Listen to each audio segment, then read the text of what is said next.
Get amongst it. Perfect.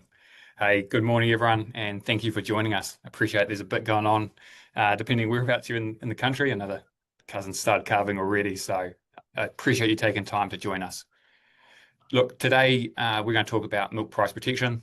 What actually is it? What does it mean? How does it work? And why should you care? Your host today, my name's Ty Phillips. I'm the Agri Finance and Business Manager here at Figured, and I'm joined with Niall, who's a Commodity Risk Manager at StoneX. Hey guys. We've also got Ellen on the call. She's got the most important job, and that's to keep me on track and make sure I don't take too many tangents through this whole thing. Cool. Hey, team. Perfect. Look, what we're here to talk about, I've got to kick it off. I wouldn't be an ex-banker if I didn't do it. I've got to make the disclaimer that everything we're talking about here today is general product information only. I am not, nor can I give financial advice. Now that that disclaimer's out of the way, let's actually talk about what's on the agenda. I'm going to hand over shortly to Niall, who is the expert on this, but he's going to provide a bit of an update on what's happening globally and what that means for us back here at home. Following that, we'll touch on what you can do to control the outcomes on your business, and then how we can take that theory and turn it into practice. Look, if you have any questions, please fire them through. Alan's going to keep an eye on all those, and we'll take some time at the end just to answer those, and anything we miss, we'll catch up on as well. Perfect. There's just a Q&A box that they can ask questions through, and I'll keep an eye on that. Cool. Amazing. Alrighty. Niall, I'm going to hand over to you, mate. All yours. Thanks, Ty, and hey guys. So just the chart you can see in front of you showing the historical past 5 years of the milk price in New Zealand. The two red lines there being the upper and lower bounds of Fonterra's recent forecasts, $11 and $8, with the blue line, that $10 price being its forecast. So as you can see there in 2025, futures have been trading, flirting with that $10 mark, but not quite reaching it just yet, indicating that there might be a bit of pessimism going forward in the new season. Just thought it would be a good chance as well to look at how Fonterra and other processors actually come up with this range for you guys at the start of the season. So as you know, or I'm sure most of you know, only 3% of New Zealand's milk production is actually consumed domestically. The other 97% is mostly turned into more durable goods like whole milk powder, skim milk powder and butter, and then is exported and sold globally. So the sales of these commodities over the course of the season are actually what make up around 95% of that final farm gate milk price. And the bulk of these sales happen from between September and Feb, in line with the milk flush. And this is why you're given such a wide range at the start of the season. They use current forward-looking prices of these reference commodities to give a ballpark estimate, but it is important to note that this is just a ballpark estimate with no actual grounding yet in real sales. And so as the season goes on and processors begin to sell these commodities, they get a better idea how much revenue they've generated per kilo of milk that they've collected from you guys, and the forecast narrows. So taking that into account, I thought it was important to look at the global scenario, what actually is going on globally. If we just move on to the next slide, we'll see there's three key areas we're going to look at. The supply side, number one, then a bit of a demand side focus for New Zealand itself, and then a little bit on currency. So in the next slide, I have a chart on the major exporters' standardized milk production. So these are the other regions who are mostly in competition with New Zealand on the world export market. Those include the US, Europe, Argentina, Australia, and of course, New Zealand. So let's take a quick look at how each of those is forecasted to perform over the next season. We'll start with the US, where we'll start by saying maybe that peak global milk production is forecast to increase 1.25% year on year. In the US, farm margins are extremely healthy, above what we would call expansion levels. So farmers are actively adding cows, with around 120,000 head added this season alone. So this has put a bit of pressure on US commodities, mainly butter and skim milk powder. So these will compete with New Zealand exports as well in regions like Southeast Asia and Latin America.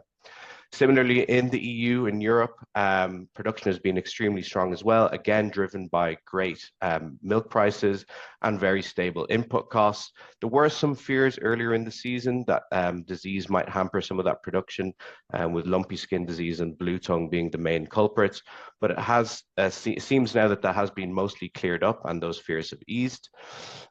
In Argentina, we are expecting one of the largest milk seasons as well since 2022. Argentina also competing with New Zealand in some of their key export markets. And the only region we actually forecast a decline in is Australia. Australia is suffering from some weather issues, some internal structural issues, and a bit of general farmer pessimism. Moving on now to the demand side of the equation. So if you recall, I discussed how the processors are turning your milk into commodities. The main commodity they're producing is whole milk powder. So whole milk powder makes up around 50 to 60% of the actual commodities that are produced by New Zealand processors. And China is the main buyer of this. So we always do take a keen look at how the Chinese economy is getting on. So early indications in the season is that Chinese demand is a bit weaker than what we expected. There is a bit of consumer pessimism there, and they are holding some of the lowest inventories of imported New Zealand whole milk powder in a long time. We have been expecting a rebound, but that hasn't quite materialized yet. What could be causing this? Many different things. Trump tariff tailwinds, the economy is forecasted to be hit a little bit by that. Local ingredients are also very competitive there. So Chinese produced whole milk powder and butter trading at significant discounts. Another key market is Algeria, which is the second largest destination for New Zealand whole milk powder. Again, Algeria also being serviced by Argentina, who are expected to have a big season. This might put some pressure on New Zealand commodities going forward. And on the supply side as well in New Zealand, as I'm sure a lot of you guys can attest to, margins are extremely healthy. Input costs are relatively stable. And assuming some reasonable weather, we do expect New Zealand's production to grow about 1.25% year on year. And just finally, to touch on the currency side, so New Zealand ingredients are actually sold in US dollars, but farmers are paid in Kiwi dollars.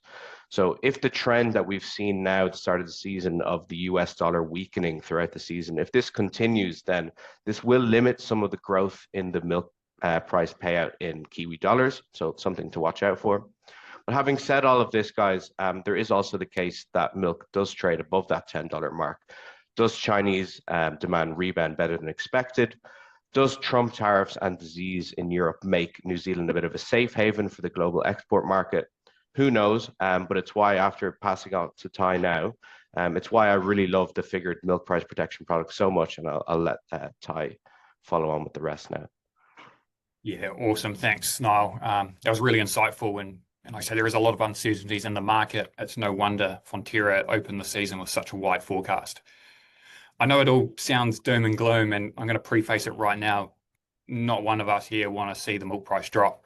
There's definitely the chance that the price stays where it is. There's certainly a chance for it to increase. But we're here today to talk about the risk. And the risk is that, if the milk price was to drop, it can impact us significantly, but there are things you can do about it. This might come across a little cheesy, but I want to introduce the idea of the circle of control.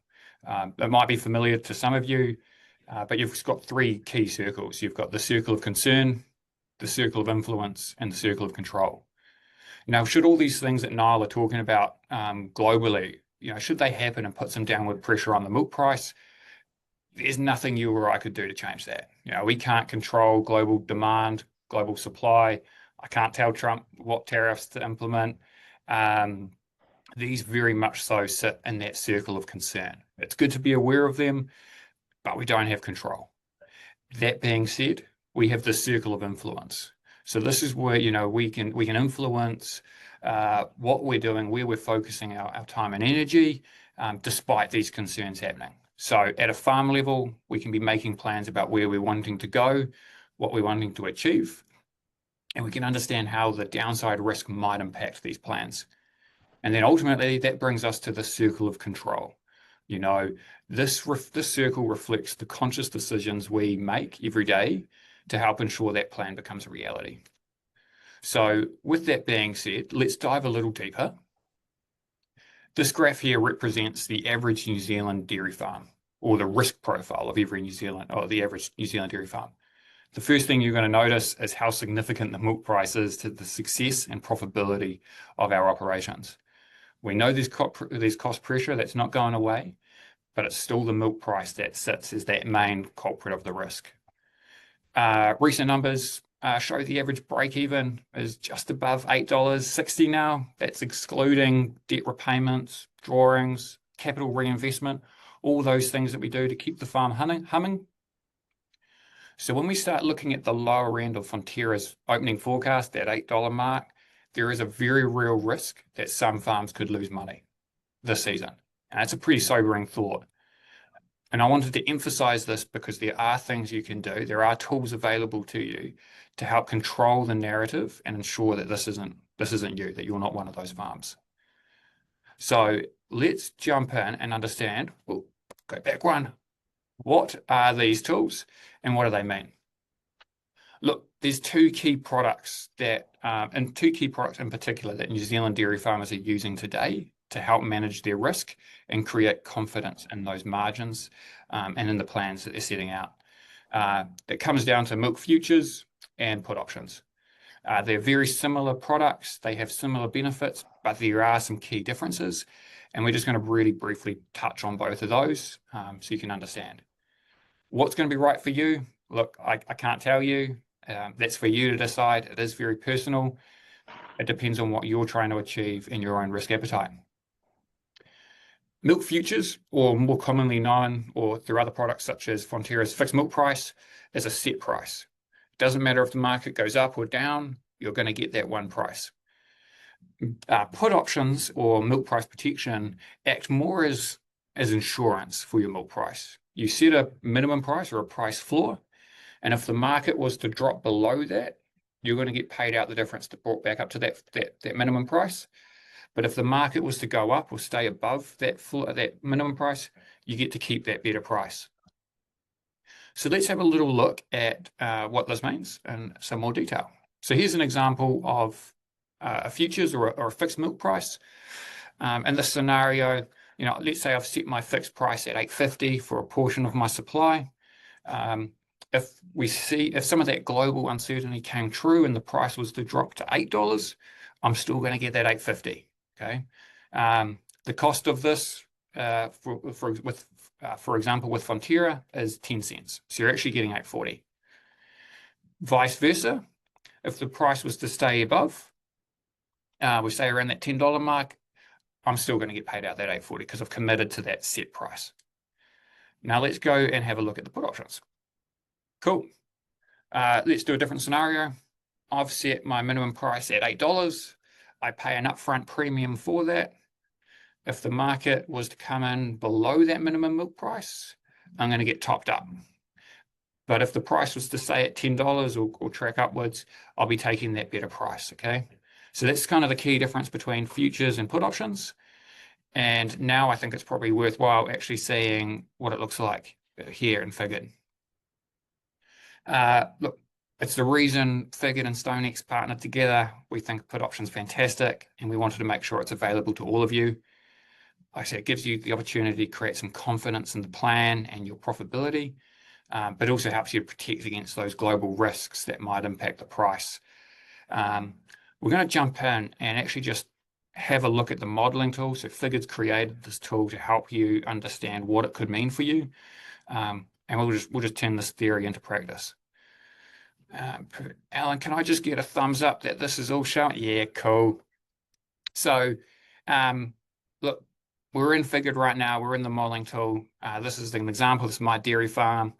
I've gone ahead and I've done some numbers for this season. I know what I'm producing. I know what it's going to cost me, what I plan on it costing me.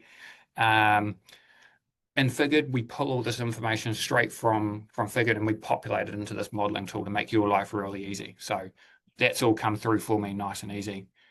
That being said, while the payout's quite strong, I'm looking to pay back some debt. I'm looking to do that extra stuff below the profit line. So I've actually increased my cost line to reflect that. I've modeled out what would happen if I'm trying to pay 300K back to the bank. So what's the impact for me? Well, we can see it right now. Look, my break-even risk is now sitting at $8. So I'm actually in that price range from opening forecast from Fonterra. I'm not super comfortable with that. I'm really conscious on paying down some debt and creating some good margins in the business. So I'm going to look at milk price protection and what it means for me. We pull this all through. For me in particular, I quite like the idea of the 950 price floor. It means I'm well above that bottom line, that break-even risk. So I'm going to go ahead with a 950 price floor or minimum price for 50% of my milk supply. What you'll see here right now is that my break-even risk has gone from $8 to less than $7. And the reason being is, because I've got that minimum price to fall back on. Okay. I'm also a very visual person though. I want to see, sometimes numbers are just numbers. Let's have a look at it. This graph here reflects the impact. So you'll see here, I've got the point of my price floor. Best case scenario, that milk price stays at $10, trades up. I'm still going to benefit from it. You can see that in the upwards line. But I've got that minimum milk price of $9.50 to fall back on. My downside's protected. And I've priced it all into my costs. So really quickly and easy, that is as simple as it is. You can model out those impacts. I can see how it's going to benefit me, and then I can actually just get started with Infigured as well. So I'm going to jump back into this. Perfect. So milk price protection. Like I said, it's a put option. You secure a minimum milk price, protects you against the price going down, but you have the flexibility to benefit from a better price. Okay, you pay that upfront premium and you're protected. There are some key differences as to why our product, in terms of our product and what's available in the market, and I want to touch on those really quickly. First things first, the onboarding process is really simple. We've built it into Figured. We've taken all of the forms and we've consolidated and made your life as easy as possible. You can jump into Figured, you can model it out, and you can hit apply now, answer a few questions, and you're halfway there. The next part, and StoneX have done a great job here, but the product they have is a self-service tool. Okay, you're not having to rely on a broker, you're not having to rely on anyone else to do things for you or give you pricing. You might have seen the pricing right there in Figured. It's fully transparent and you can do it yourself when it's right for you. That being said, if you want to talk to someone like Niall or one of the other brokers, you can pick up the phone, you can talk to them, but you've still got the control in your phone and your hand. It's worthwhile noting, look, StoneX, it is a Fortune 100 company. They've been around for over 100 years. They're well familiar with what they're doing, and they're doing it really well. And lastly, it is a put option. It's a really simple product. There's no surprise costs. There's no catches. It very much so could just be a set and forget product to give you that confidence in what you're trying to achieve. So look, we're going to jump into some questions, but what's next? Look, I encourage you all to log into Figured, have a look, see what it means for you. I'd encourage you to get started. Hit that onboarding button. It helps you get match fit. Also, keep an eye on your inbox. We're going to send some more content around this to you, but I'm also more than happy to jump on a one-on-one call and talk through this a little bit further.